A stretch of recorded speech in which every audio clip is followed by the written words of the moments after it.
MPO EFT update 4/3/2025 EFT মডিউলে EFT সংশোধনের সুযোগ সংক্রান্ত আজকের ভিডিওতে স্বাগতম।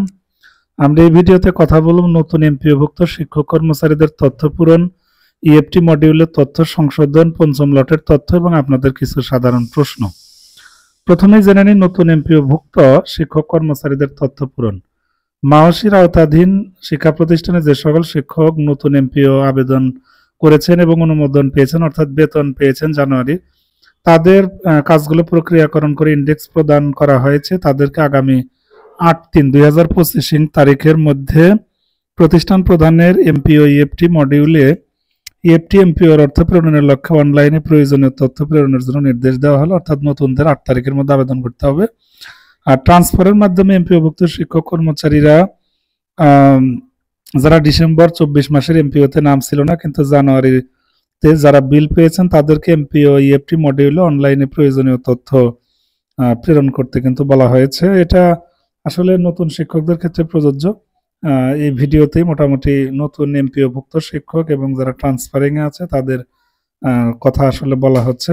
এর পরবর্তী স্লাইডে আমরা দেখি ইএফটি মডিউলের তথ্য সংশোধন। অনেক শিক্ষক কর্মচারী ইএফটি এর তথ্য প্রদানকালে ভুল ত্রুটি করার কারণে আইপাস হতে ভ্যালিডেশন সঠিক না হয় অর্থ প্রেরণ করা যায়নি।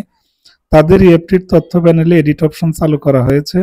তাদেরকেও ওই বর্ণিত সময় অর্থাৎ 8/3 এই তারিখের মধ্যে পুনরায় সঠিক তথ্য প্রদানের জন্য অনুরোধ করা হলো।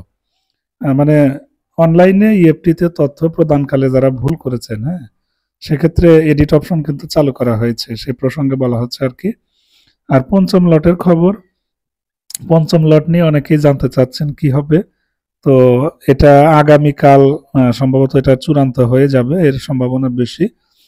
সেক্ষেত্রে সকল কার্যক্রম সম্পন্ন হতে অ্যাকাউন্টে পৌঁছাতে কিন্তু আরো 2-3 দিন লাগবে, অর্থাৎ এই সপ্তাহে হচ্ছে না, হয়তো রবি সোমবারের মধ্যে টাকা পেতে পারেন আর কি।